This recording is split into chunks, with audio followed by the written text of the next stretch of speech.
참으로 아름답습니다. 하나님께서 말씀으로 창조하신 이 세계, 하나님의 말씀이 살아 역사하시는 하나님 선교하시는 이 미시오 대장으로 우리 하나님께서 부르십니다. 우리 하나님의 그 자비로우신 사랑이 항상 여러분의 가정 위에 함께 하시기를 축원합니다.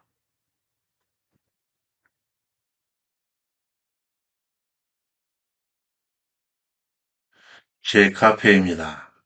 왼편 카테고리에서 제2편 제사장나라 수립 제2장 제사장나라 조건 제1절 제사장나라 수립 오늘 강의는 제1절 주권 수립의 세 번째 자료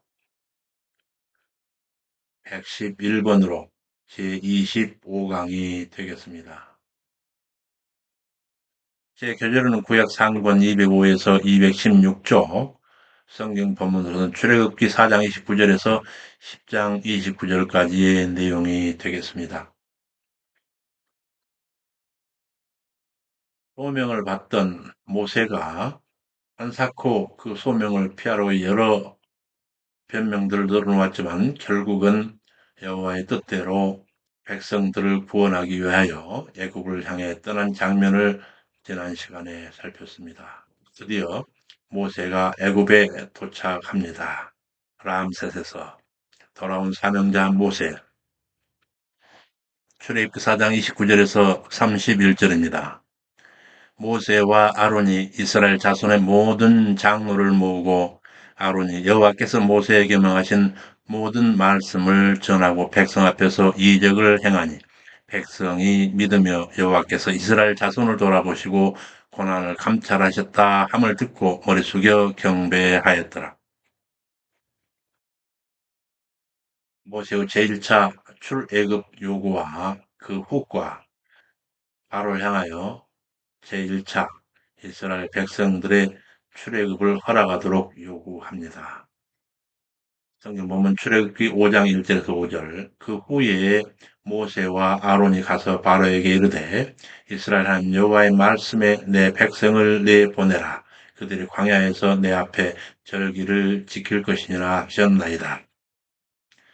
애굽 람세스에 들어와 사명자 모세와 아론이 바로 앞에서 담대히 여호와의 말씀을 전하는 장면입니다. 이에 대해서 옥스포드 해설을 듣습니다. 각주 350번입니다. 모세 아론이 하나님 말씀의 권위에 힘입어 바로에게 나아가 과감히 외친 말은 내 백성을 보내라 하는 것이었습니다. 여기서 하나님께서는 이스라엘 백성 혹은 히브리인들과 같은 객관적인 명칭을 사용하지 않으시고 1인칭 단수인 이 곧 나의라고 하는 를 사용해서 내 백성 암미라고 부르셨습니다. 이는 이스라엘 백성이 단순히 세상의 많은 족속 중 하나가 아니라 하나님께서 특별히 지명하여 부르신 주님께 속한 내 백성임을 명확히 선포하고 있습니다. 오늘날 영적 이스라엘 백성인 우리들도 하나님께 있어서 그냥 김아무개 또는 이아무개가 아니라 바로 한 사람도 빠짐없이 하나님의 사랑을 듬뿍 받는 하나님의 소유된 백성입니다. 따라서 자신이 전능하신 하나님 자녀라는 자각을 가진 자는 세상에서 어떠한 어려움에도 굴복하지 않고 담대할 수 있습니다. 본문으로 돌아갑니다. 그들이 광야에서 내 앞에 절기를 지킬 것이라 하셨나이다. 바로가 가라되 여호와가 누구간데 내가 그 말을 듣고 이스라엘을 보내겠느냐? 나는 여호와를 알지 못하니 이스라엘도 보내지 아니하리라. 모세야 아로나 어찌하여 백성으로 역사를 쉬게 하느냐? 가서 너희 역사나 하라. 이제 나라의 이 백성이 많거늘 너희가 그들로 역사를 쉬게 하는도다. 하고는 즉시 바로가 이스라엘 백성들에 대한 탄압을 강화하는 장면이 펼쳐집니다. 5절에 18절 내용입니다. 5절에 18절 본문 살피겠습니다. 바로가 당일에 백성 간역자들과 패장들에게 명령하여 가로되 너희는 백성에게 다시는 벽돌 소용의 짚을 전과 같이 주지 말고 그들로 가서 스스로 죽게 하라. 또 그들이 전에 만든 벽돌 수요대로 그들로 만들게 하고 감하지 말되 당일에 마치게 하라. 그들이 게으름으로 소리질러 우리가 가서 우리 하나님께 희생을 드리자 하나니 그 사람들로 고역을 무겁게 해서 그들로 거짓말을 듣지 않게 하라. 바로의 간역자들이 자기들이 세운 바 이스라엘 자손의 패장들을 때리며 가로되 너희가 어찌하여 어제와 오늘의 벽돌의 수요를 전과 같이 채우지 아니하였느냐 하니라. 이스라엘 자손 패장들이 가서 바로에게 호소하되 왕은 어찌하여 종들에게 짚을 주니 아니하고 벽돌을 만들라 하나이다. 종들이 매를 맞이오니 이는 왕의 백성의 허물이니이다. 백성들의 고용 말로 할 수 없이 극심하였는 더군다나 바로가 백성의 관역자들과 패장까지 세워서 더욱 가혹하게 이스라엘 백성을 박해하였습니다. 이에 대해서 옥스포드 해설을 듣겠습니다. 351번, 352번입니다. 이는 바로가 모세와 아론과의 면담을 끝마치고 나서 조금의 시간 여유도 두지 않고 바로 그날에 이스라엘 백성들을 괴롭힐 명령을 하였음을 의미하고 있습니다. 성경을 보면 여호와께서 미워하시는 악인의 상태를 악한 계교를 피하는 마음과 빨리 악으로 달려가는 발이라고 하는 묘사를 볼 수 있습니다. 이처럼 사단의 지배를 받는 악인은 악을 행하는데 신속함을 볼 수 있습니다. 이어지는 각주 352번. 이 패장들은 이스라엘 노역자들로 하여금 벽돌 수요를 채우기 위하여 자신들의 백성들을 독려할 뿐만 아니라 그들의 실적까지 낱낱이 기록하는 이스라엘 사람들로 세워진 노동 감독관을 가리킵니다. 이들은 히브리인들은 노동 현장에서 직접 히브리인들을 감시하며 관리하고 애굽인들을 도와서 동족들의 노동력을 채취하는 현장 관리였습니다. 본문으로 돌아가겠습니다. 이에 백성들의 원통이 높아지고 이에 대해 모세가 호소하는 장면입니다. 19절 23절 내용입니다. 이스라엘 자손의 패장들이 화가 몸에 맺힌 줄 알고 바로를 떠나 나올 때에 모세와 아론이 길에 선 것을 만나 너희가 우리로 바로의 눈과 그 신하의 눈에 미운 물건이 되게 하고 그들의 손에 칼을 주어 우리를 죽이게 하는도다. 여호와는 너희를 감찰하시고 판단하시기를 원하노라 하매 모세가 고하여 주여 어찌하여 이 백성으로 학대를 당케 하셨나이까 어찌하여 나를 보내셨나이까 내가 바로에게 와서 주의 이름으로 말함으로부터 그가 이 백성을 더 학대하며 주께서도 백성을 구원치 아니하시나이다. 어려움에 처했을 때 이스라엘 백성은 원성이 빗발쳤고 이에 모세는 여호와의 명대로 행했을 뿐인데 상황이 더욱 악화됨에 놀라서 여호와께 외치는 모습입니다. 이에 대한 옥스포드 해설을 듣겠습니다. 354번, 355번입니다. 믿음이 연약한 성도들은 풍파가 많은 세상에서 자칫 신앙의 중심을 잃고 절대 공의로우신 하나님과 하나님의 신실한 영적 지도자들을 원망하는 죄악을 범하기가 쉽습니다. 이러한 어리석음에 빠져들지 않기 위해서 성도들은 모든 일 가운데 간섭하시고 인도해 주시는 하나님의 섭리를 깨닫는 영적 민감함을 지니도록 노력해야 할 것입니다. 또한 범사의 불만과 원망보다는 하나님을 향한 감사 생활도 요구됩니다. 잠시 세상에서 미운 물건이 될지언정 여호와께 인정받아 오고 오는 세대에 믿음의 아름다운 덕을 끼쳐야 할 것입니다. 이어지는 각주 355번에서 모세는 신실하신 하나님의 명령에 따라서 행하기만 하면 전능하신 하나님께서 이스라엘 백성을 바로에게서 빼앗으시듯이 완전하게 떼어내 주실 것으로 믿었습니다. 그러나 전혀 그를 기는 것뿐만 아니라 오히려 사태가 악화일로를 치닫게 되자 몹시 당황해서 이와 같은 심각한 고뇌를 하나님 앞에 털어놓게 된 것입니다. 본문으로 돌아갑니다. 주의 이름으로 말함으로부터 그가 이 백성을 더 학대하며 주께서도 주의 백성을 구원치 아니하시나이다 하매 이에 거룩한 성호 여호와의 근거한 출애굽에 대한 제 약속과 그럼에도 불구하고 백성들의 계속되는 불신에 대한 장면이 이어집니다. 6장 1절에서 9절 내용입니다. 여호와께서 이르시되 이제 내가 바로에게 하는 일을 네가 보리라. 강한 손을 더함으로 바로가 그들을 보내리라. 나는 여호와로라. 내가 아브라함과 이삭과 야곱에게 전능하신 하나님으로 나타났으나 나의 이름을 여호와로는 그들에게 알리지 아니하였고 가나안 땅 곧 그 우고하는 땅을 주기로 약속하였더니 이제 애굽 사람이 종을 삼은 이스라엘 자손의 신음을 듣고 나의 언약을 기억하노라. 여기서 하나님께서 여호와라고 하는 당신의 성호에 대해서 현실에서 어떻게 그 권능을 발현하게 되시는지 교육하시는 장면이 이어지는데 이에 대한 옥스퍼드 해설을 듣겠습니다. 356번에서 357번입니다. 모세에게 당신의 성호 여호와라고 하는 이름을 그들의 선조에게 하나님께서 알리지 아니하셨고라고 말씀하셨다고 해서 그것이 아브라함과 이삭과 야곱과 이삭이 여호와라는 이름을 전혀 들어보지 못했다라는 의미는 아닙니다. 이미 그들은 여호와라는 이름을 알고 있었습니다. 여기서 여호와란 이름 속에 담긴 하나님의 속성이 직접적인 삶의 체험을 통해서 그들에게 알려지지 않았을 뿐이라 하는 뜻이 되겠습니다. 357번 이스라엘 백성은 단순히 고역에 대해서만 부르짖겠지만 하나님께서는 그 괴로움의 근본 원인을 해결하기 위해서 그들에게 진정으로 필요한 출애굽을 준비하셨습니다. 이처럼 성도들이 어떤 문제라도 하나님 앞에 부르짖는 기도를 드리면 하나님은 그 문제를 해결하실 뿐만 아니라 그 근원되는 마음의 죄의 문제까지도 해결을 해 주십니다.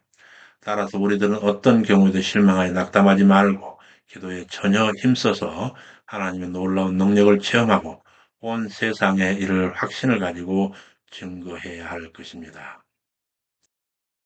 그러므로 이스라엘 자손에게 말하기를 나는 여호와라. 내가 애굽 사람의 무거운 짐 밑에서 너희를 빼어 그 고역에서 너희를 건지며 편팔과 큰 재앙으로 너희를 구속하여 내 백성을 삼고 나는 너희 하나님이 되리니 내가 아브라함과 이삭과 야곱에게 주기로 맹세한 땅으로 너희를 인도하고 그 땅을 너희에게 주어 기업을 삼게 하리라. 나는 여호와로라 하셨더라. 모세가 이를 이스라엘 자손에게 전하였지만 마음 상함과 역사의 혹독함으로 듣지 아니하였더라. 여기서 여호와께서 친히 이스라엘 하나님이 되시겠더라 언약하시는 본문이었습니다. 이에 대한 옥스포드 해설을 듣겠습니다. 358번입니다. 그런 언약 관계는 이미 하나님께서 아브라함과 맺은 언약이었습니다. 하지만 그때는 단지 하나님이 아브라함의 후손들의 하나님이 될 것이라고 하는 일방적 관계만 약속되었습니다. 이제 하나님은 아브라함의 자손을 번성케 하겠다라고 하는 약속에 따라서 그 민족을 크게 번성시키셨습니다. 그리고 그 민족을 자기 백성으로 삼으심으로써 온전하게 언약 관계를 이루려 하십니다. 그리고 마침내 하나님의 구원 역사인 출애굽을 통해 바로의 노예에서 하나님의 백성으로 변화시킴으로써 이 언약 관계는 완전한 체계를 갖추게 됩니다. 오늘날 우리는 그리스도 예수로 인하여 죄와 사망에서 해방되어서 하나님의 자녀가 되었습니다. 그리고 전능하신 주님은 너희에게 아버지가 되고 너희는 내게 자녀가 되리라 말씀하십니다. 그러므로 살아계신 하나님의 성전에 우리는 죄와 부정한 것을 멀리하고 성령의 열매들을 맺기 위해 항상 깨어 있어야 할 것입니다. 본문으로 돌아갑니다. 그러한 출애굽 지도자로서 모세가 재소명을 받는 장면이 이어집니다. 10절 13절 내용입니다. 여호와께서 모세에게 가라사대 들어가서 애굽 왕 바로에게 말하여 이스라엘 자손을 그 땅에서 내어 보내게 하라. 모세가 고하되 이스라엘 자손도 나를 듣지 아니하거든 바로 어찌 들으리이까 나는 입이 둔한 자니이다. 이에 여호와께서 모세와 아론에게 말씀하신 그들로 이스라엘 자손과 애굽 왕 바로에게 명을 전하고 이스라엘 자손을 애굽 땅에서 인도하여 내게 하시니라. 그래서 모세가 여호와 앞에 나는 입이 둔한 자니이다 라고 말할 때 모세가 자책한 이 말의 의미에 대해서 옥스퍼드 해설을 잠시 살펴보겠습니다. 각주 359번입니다. 이를 지게하면 그리고 나는 할례받지 않는 입술들을 가진 자입니다. 원래 입은 폐인데 본문에서 세파타임은 입이 아니라 입술, 사파라고 하는 입술이라고 하는 둘로 이루어진 쌍수로서 위아래 입술을 의미하고 있습니다. 그리고 둔하다라고 하는 알랄이라고 하는 히브리어는 형용사 알렐의 연경으로 할례받지 않는 이런 뜻을 지닙니다. 물론 알랄은 직접적으로 받지 않은 상태를 가리키는 말이지만 때로는 본문과 같이 은유적 표현으로 쓰이기도 합니다. 성경에서 마음에 할례를 받지 않는 자는 하나님의 성소를 더럽히고 그 언약을 지키지 않는 자들을 가리킵니다. 그리고 귀에 할례받지 못한 예루살렘을 가리킬 때는 하나님의 말씀을 경청하지 않은 것을 비유합니다. 이처럼 알랄은 하나님과의 관계 안에서 부족한 점이 있음을 은유적으로 표현한 표현이라 할 수 있습니다. 본문으로 돌아가서 나는 입이 둔한 자니이다. 여호와께서 모세와 아론에게 말씀하사 그들로 이스라엘 자손과 애굽 왕 바로에게 명을 전하고 이스라엘 자손을 애굽 땅에서 인도하여 내게 하시니라. 여기서 대제사장 계보가 시사되는데 곧 모세의 형 아론의 계보가 소개됩니다. 먼저 레위 중심의 이스라엘 계보입니다. 루벤과 시므온 지파를 먼저 열거하고 레위 지파를 중심으로 기술하여 레위의 나이까지 기록하고 있습니다. 레위의 아들들의 이름은 그 연치대로 이러하니 게르손과 고핫과 무라리요. 레위 수는 137세이었으며 그러면서 레위의 차남 갓 중심으로 계보가 다시 정리됩니다. 장남 게르손의 아들들은 림니와 시므이요. 삼남 무라리의 아들들은 마글리와 무시인데 차남 고앗을 중심으로 기술하면서 그 나이까지 기록하고 있습니다. 고앗의 아들들은 아므람과 이스할과 헤브론과 우시엘이요. 고앗의 나이는 130세였습니다. 이와 같이 레이 중심으로 이스라엘 계보가 소개되면서 특히 레이의 차남인 고앗을 중심으로 그 자손이 다시 소개되고 있습니다. 이에 대한 옥스포드 해설을 살펴보겠습니다. 360에서 361번입니다.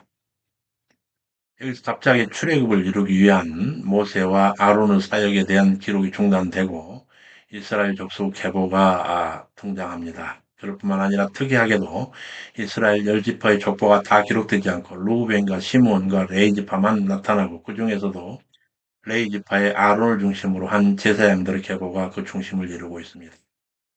이는 이스라엘 장자인 루벤과 차자인 시몬 지파의 족보는 삼남인 레이 지파를 소개하기 위한 징검다리 역할을 할 뿐인 것이고 참 목적은 레이 후손의 족보를 통하여 출애굽 지도자로 부름받은 모세와 아론의 신적 지위에 대한 그 당위성을 나타내려 하는 것입니다.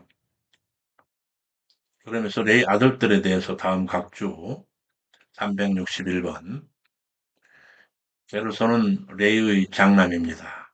그의 자손들은 출애굽 후 광야에서 머물 때 회막 서편에 진을 칩니다. 이들은 회막에서 성막과 장막과 관련된 일을 맡았고 이 동시에는 성막 기구들을 어깨 메우고 나르게 됩니다. 또한 그들의 자손들은 가나안 정복 후에는 레이 족속에 부여된 48성읍 중에서 13성읍을 차지하게 됩니다. 고아선 레이의 차남입니다. 그의 자손들은 해막 남편의 진을 칩니다. 특별히 이들은 해막 안의 지성물에 대한 일을 맡게 되고 이 동시에는 이를 어깨에 메고 나릅니다. 또한 그의 후손들은 가나안 정복 후에 레이 족속에게 부여된 성읍들 중에서 12성읍을 차지하게 됩니다. 무라리는 레이의 삼남인데 삼남으로서 막내입니다. 그의 자손들은 해마고 북편에 진을 칩니다. 이들은 성막의 부속품들에 대한 일을 맡게 되고 이 동시에는 이를 어깨에 메고 나릅니다. 또한 그 자손들은 가나안 정복 후에는 레이 족속에 부여된 성읍 중에서 12성읍을 차지하게 됩니다. 여기서 본문으로 돌아갑니다. 고앗의 장남 아므람 중심의 계보입니다. 아므람은 그 아비 누이 요게벳을 아내로 취하였고 그가 아론과 모세를 낳았으며 아므람의 수는 137세였으며 이스라엘 아들은 고라와 게벳과 시글이요. 여기서 이 내용은 고앗의 아들들의 후손을 차례로 소개하는 장면인데 그중에 후에 모세의 권위에 도전하는 고라가 눈에 띄입니다. 그에 대한 해설을 잠깐 염두에 두고 지나가겠습니다. 362번입니다. 고라는 대머리라고 하는 뜻으로 모세와 아론의 사촌입니다. 그는 다단과 아므람과 연합해서 모세와 아론을 대적하다가 여호와 심판으로 가족들과 더불어 죽습니다.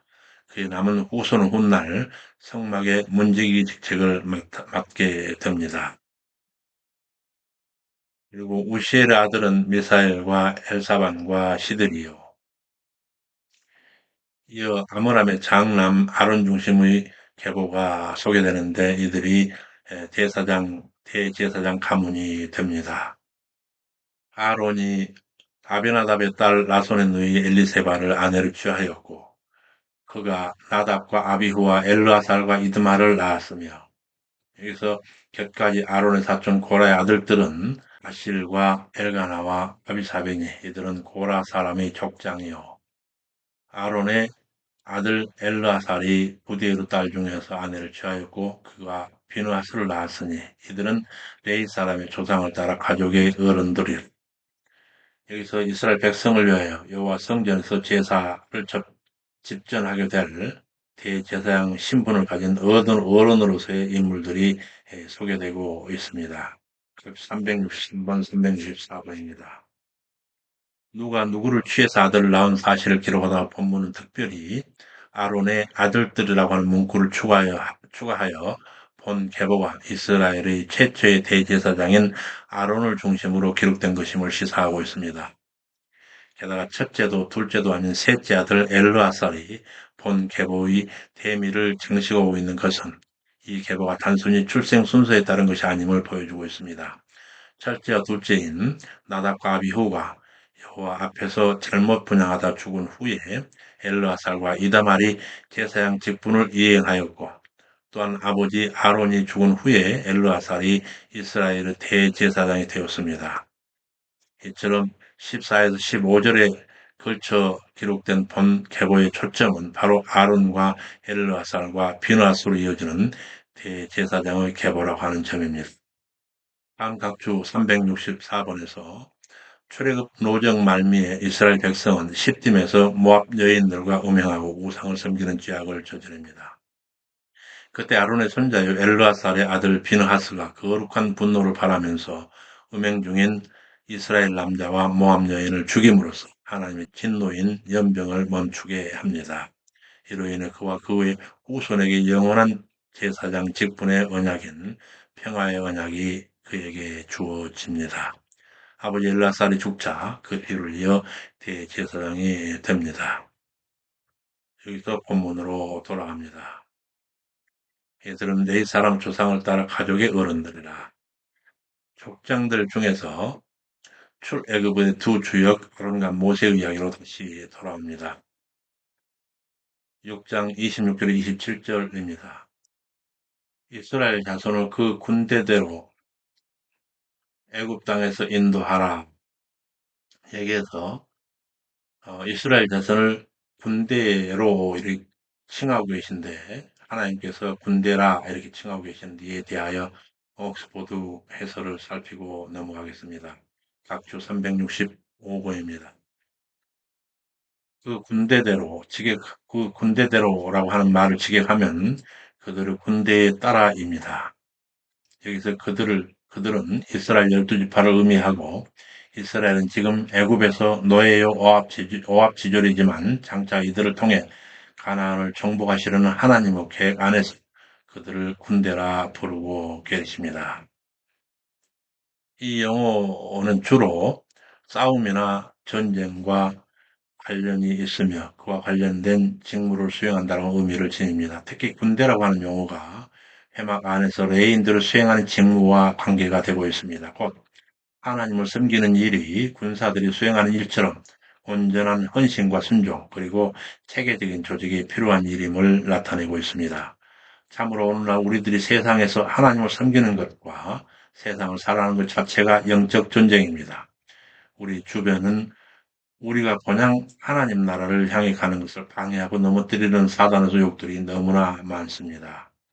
하지만 개개인으로서 우리는 아무 힘도 없을지 모르나 하나님의 군대에 속한 십자가 군병임을 잊어서는 안 될 것입니다. 여기서 본문으로 돌아갑니다.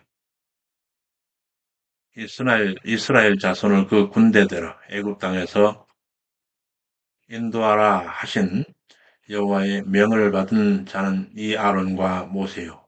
애굽 왕 바로에게 이스라엘 자손을 애굽에서 내보내라 말한 자도 이 모세와 아론이었더라. 여기서 또다시 소명을 회피하려는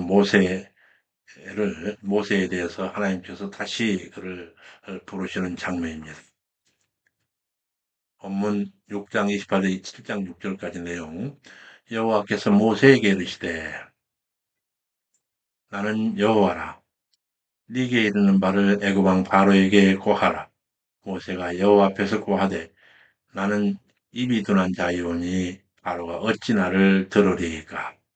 여호와께서 모세에게 이르시되 볼지어다 너로 바로에게 신이 되게 하였은즉 너의 형 아론은 너의 대언자가 되리니 너에게 명한 바를 네 형 아론에게 말하고 그는 바로에게 말하여 그로 이스라엘 자손을 그 땅에서 보내게 할지니라.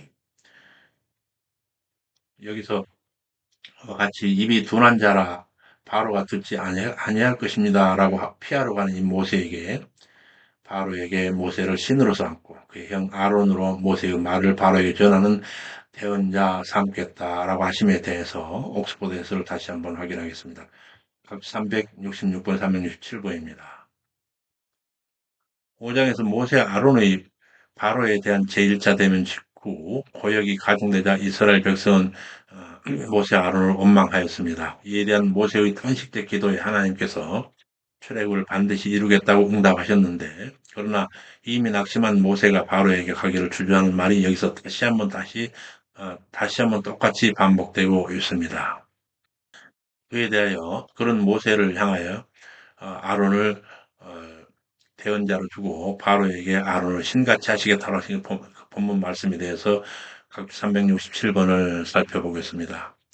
본문에서 아론이 모세의 대언자가 된다고 하는 것은 모세가 하나님으로부터 말씀을 아론에게 전하면 그가 그 말씀을 그대로 바로에게 전하는 대언자가 될 뿐만 아니라 바로에게 하나님이 된 모세를 대신하여 이적도 행하는 이른바 모세의 선지자가 될 것이라고 하는 그 의미가 됩니다. 이처럼 하나님은 모세에게 너로 바로에게 신이 되게 하였다라고 말씀하시므로 확신과 용기를 주실 뿐만 아니라 이 비둔한 모세에게 아론의 동역자라고 하는 실제적 대처 방안까지 제시해 주십니다. 참으로 하나님은 단순히 우리에게 말씀만으로 담대하라 하시지 않습니다. 우리의 머리털까지 다 세신 우리의 모든 것을 밝히 알고 계시는 하나님께서 당신의 자녀인 성도를 환난과 역경 가운데서도 온전하게 인도해 가십니다. 그래서 본문으로 돌아갑니다. 내가 바로의 마음을 강팍케 하고 나의 표징과 나의 이적을 애굽 땅에 많이 행하리라마는 바로가 너희를 듣지 아니할 터인즉 내가 내 손을 애굽에 더하여 여러 재앙을 내리고 내 군대 곧 내 백성 이스라엘 자손을 그 땅에서 인도하여 내일지라. 그 사역자들은 모세의 어떠함 그리고 바로의 어떠함에도 불구하고 바로의 손에서 이스라엘 자손을 반드시 인도해 내시라는 하나님의 말씀입니다. 이에 대한 각주 368번을 살펴보겠습니다. 하나님은 특별히 본문에서 이 표징과 이적을 나의 표징, 나의 이적이라고 말씀하십니다. 이것은 애굽에 행할 이적과 표징이 비록 외형적으로는 모세와 아론을 통해 실현되겠지만 그 진정한 주체는 하나님 자신이심을 분명히 하고 계십니다. 다시 말해 출애굽의 시나리오는 인간의 역사라고 하는 무대 위에서 새 인물 곧 모세와 아론과 바로에 의해 상연되겠지만 실제로는 그 시나리오를 연출하고 실현하는 신문은 나 여호와 하나님이라고 하는 뜻이 됩니다. 이는 출애굽 역사에만 적용되는 것이 아니라 모든 인류 역사에도 그대로 적용이 됩니다. 그때야 애굽 사람이 나를 여호와인 줄 알리라. 모세와 아론이 여호와께서 자기들에게 명하신 대로 곧 그대로 행하였더라. 이와 같이 역사하시는 여호와에 대하여 옥스포드가 해설합니다. 369번입니다. 하나님께서 애굽을 치시고 이스라엘 자손을 인도해 내시는 하나님의 숨은 목적이 다시 한번 뚜렷이 나타납니다. 그것은 내가 여호와이다 라고 하는 사실을 애굽 사람들에게까지 알게 하시려 함이었습니다. 이처럼 하나님은 출애굽의 역사를 통해 모세와 이스라엘 자손에게만 아니라 자신을 대적하는 애굽 사람들에게도 역사의 주관자가 바로 여호와이심을 알리시는 것입니다. 그들은 이러한 진리를 받아들이기를 거부하고 이스라엘을 보내라고 하는 하나님의 명령에 불순종함으로 결국은 뼈저린 아픔과 고통을 겪게 되고 이를 통해 마침내 하나님이 여호와이신 것을 알게 되는 것입니다. 여기서 본문으로 다시 돌아갑니다. 모세의 바로에 대한 제2차 출애굽 요구와 아론의 지팡이 이적이 전개됩니다. 그들이 바로에게 말할 때 모세는 80세, 아론은 83세였습니다. 여호와께서 사전에 알려주신 대로 바로 궁에서 모세와 아론에게 이적을 보이라 하여 아론이 지팡이를 던지니 뱀이 되는 이적이 있었지만 바로의 마음이 강팍하여 그들을 듣지 아니함이 여호와의 말씀과 같더라.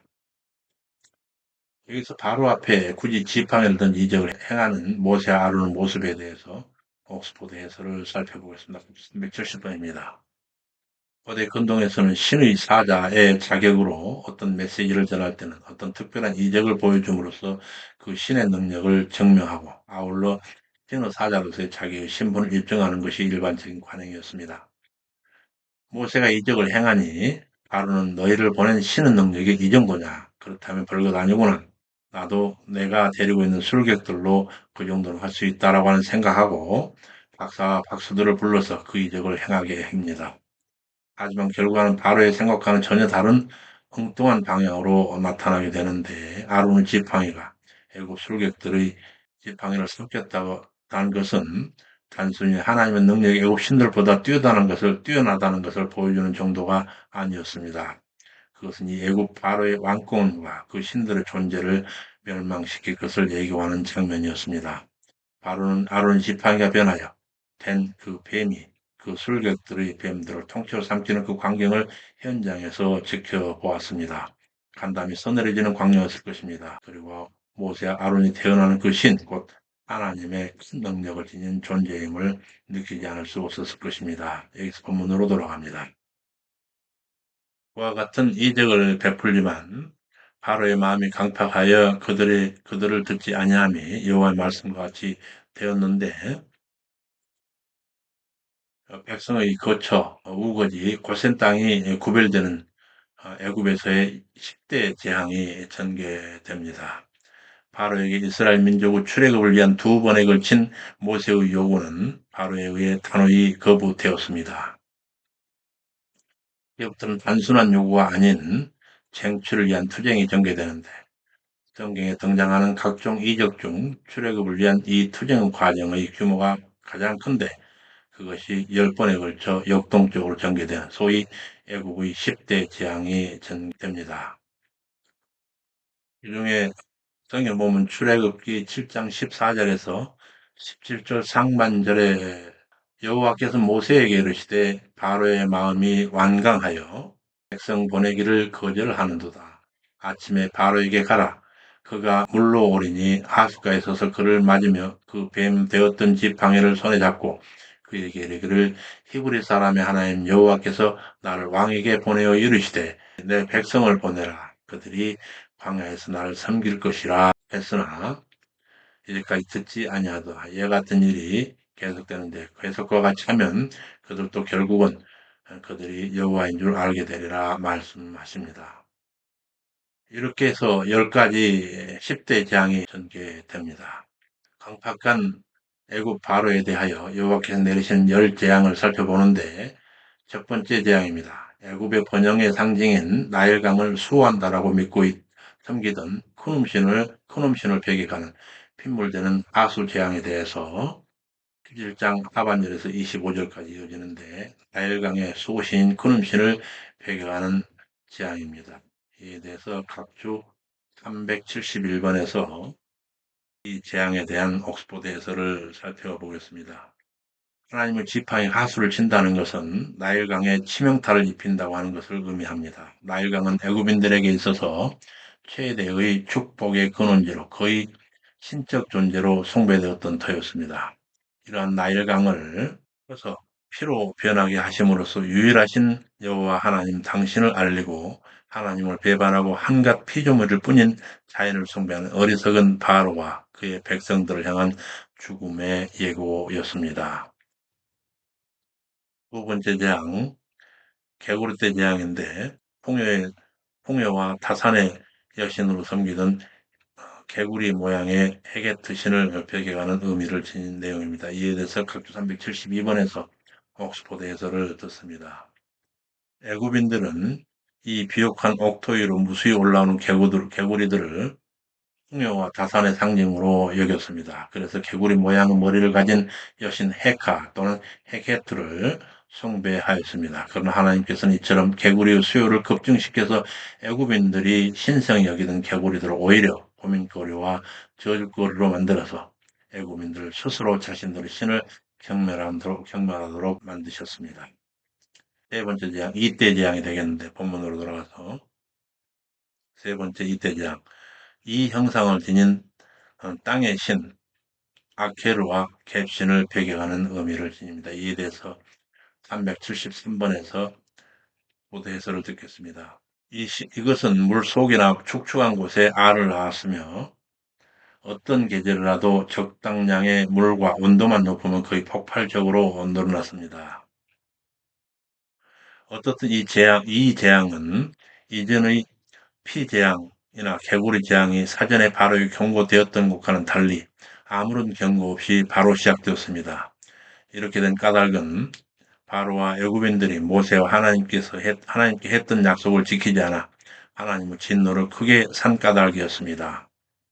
이처럼 하나님께서 인간의 죄악됨과 어리석음을 징계하시기 위하여 세상의 모든 피조물 심지어는 땅의 먼지나 티끌까지라도 들어서 당신을 채찍으로 삼으시는 광경입니다. 네 번째 재앙입니다. 애굽인들이 공기, 바람, 빛의 신으로 여기던 파리 형상의 휴신을 배경하는 파리떼 재앙에 대하여 각주 374번을 살피겠습니다.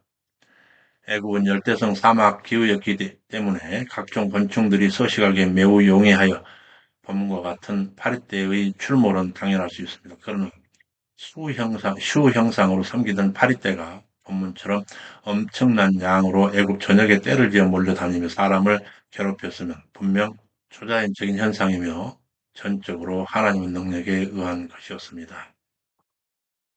첫 번째 재앙입니다. 황소 형상의 신, 곧 아피스를 배경하는 의미로 생축의 악질을 발하게 하여 떼죽음을 당하게 하신 재앙인데 이에 대한 옥스포드에서 375번을 살펴보겠습니다. 당시에 생축이 많고 적음의 부의 기준이 되어 각 개인의 재산 목록 중 어띠으로 여겨졌습니다. 그 중에 많은 힉소스족의 침입 이전까지는 애굽에 나타나지 않습니다. 그러나 BC 1570년경부터 애굽이 시작된 애굽의 제18왕조 시대 이후가 되어서야 비로소 기록에 나타나기 시작합니다. 당시의 말은 주로 군사용으로 사용되었으나 농업용으로도 일부 사용되었습니다. 그리고 나귀는 짐을 지거나 이동 시 그리고 밭을 갈 때도 사용되었습니다. 그런 까닭에 고대 애굽 사회에서는 가장 중요하게 여겨지는 짐승 가운데 하나였습니다. 따라서 이 나귀는 그 가정의 여러 재산 가운데 가장 귀한 품목으로 인정되었습니다.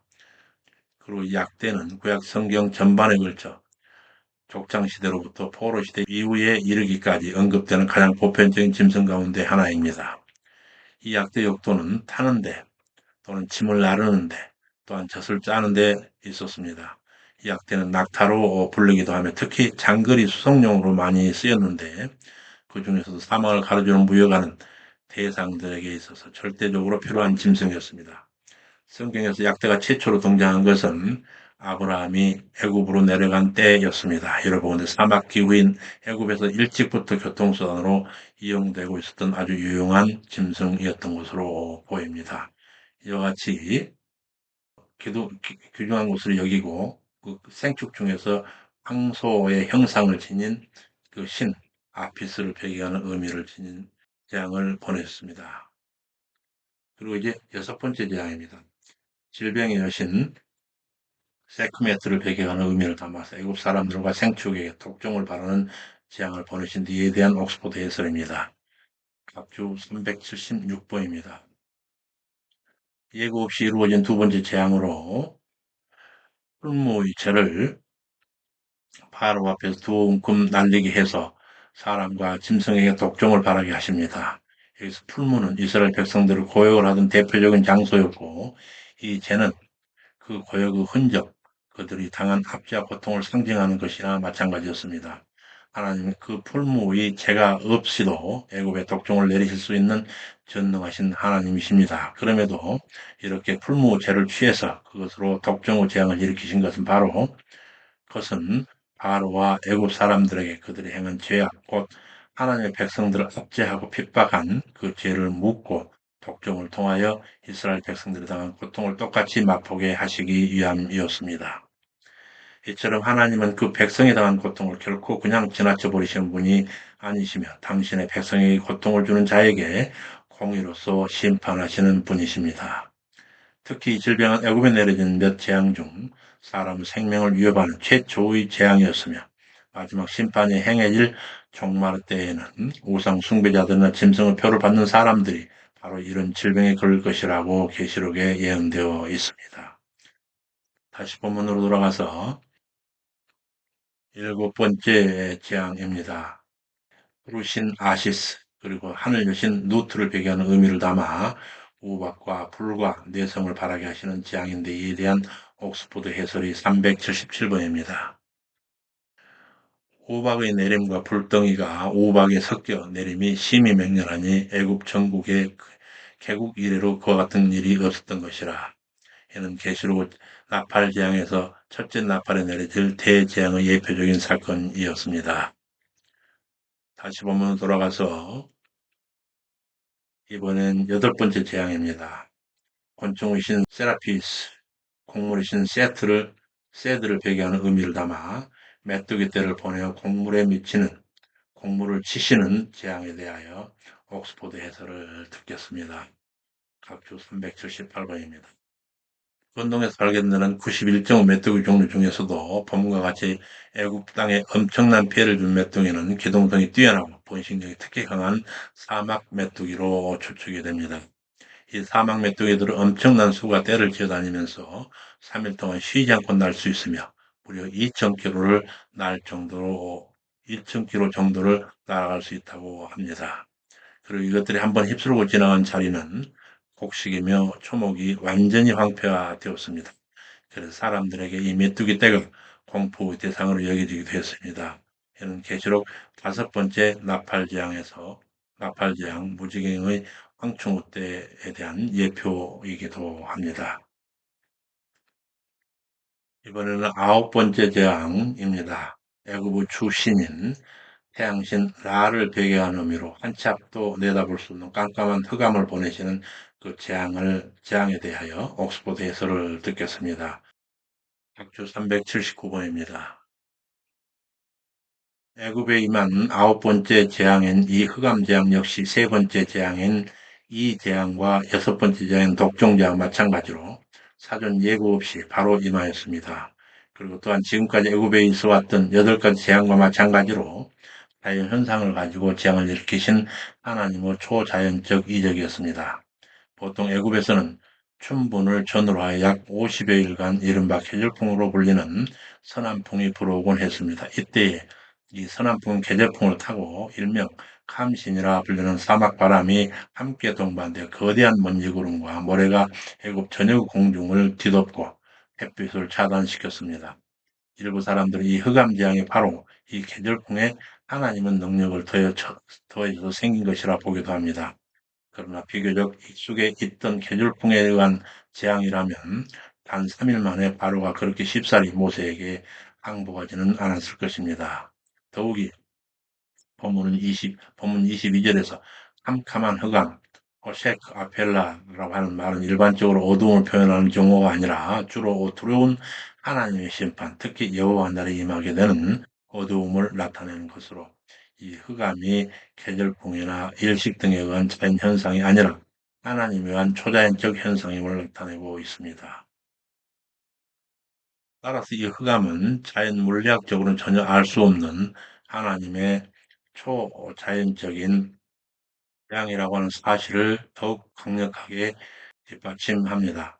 하나님께서 이 재앙을 일으키신 것은 어두운 세력들에 대한 하나님의 궁극적 승리를 보여주시기 위함이요 나아가 여호와 하나님만이 홀로 유일하신 세상의 통치자이심을 보이시기 위함입니다. 이처럼 하나님께서는 당신의 뜻을 거스르는 자들에게 흑암을, 그리고 당신의 백성들에게는 광명을 주심으로써 인간에 대한 하나님의 공의와 사랑이라고 하는 이중적 성품도 아울러 보여주십니다. 사실 우리들도 하나님의 은혜가 있기 전까지는 어둠 속에 처해 있던 자들이었습니다. 그러나 그리스도의 계속적 희생과 죽음으로 우리 성도들은 어두움에서 빛으로 옮겨지게 되었습니다. 이르시되 너희가 전에는 어두움이더니 이제는 주 안에서 빛이라, 빛의 자녀들처럼 행하라. 에베소 5장 8절에서 우리의 거룩한 사도 바울 선생께서 우리에게 권면하고 계십니다. 이제 마지막 열 번째 초태생 사망을 정점으로 10대 재앙이 마무리되게 됩니다. 이제 전개되는 11장 1절, 12장 36절까지 총 6문단의 내용은 애굽 10대 재앙 중에 그 마지막 열 번째 재앙인 장자의 죽음에 대한 재앙의 집행과 이를 통한 출애굽의 최종 실현 과정, 그리고 그 결과와 관련하여 주신 유월절 및 무교절 규례에 관한 기록 등이 이어질 것입니다. 이렇게 해서 제2편 제사장나라 수립 제2장 제사장나라 주권에서 소명자 모세가 애굽에 도착할 바로 앞에 바로에게 부단히 여호와의 명령을 전하지만 이에 거역하는 애굽 위에 9가지 재앙이 전개되었습니다. 다음 시간에 이제 이 마지막 열 번째 재앙, 애굽의 장자를 포함한 모든 초태 생축이 죽자 그제서야 백성들의 출애굽이 전개되는 이야기가 되겠습니다. 수고 많으셨습니다. 주님의 자비로우신 은혜가 항상 여러분의 머리 위에 함께 하시기를 축원합니다. 감사합니다. 샬롬.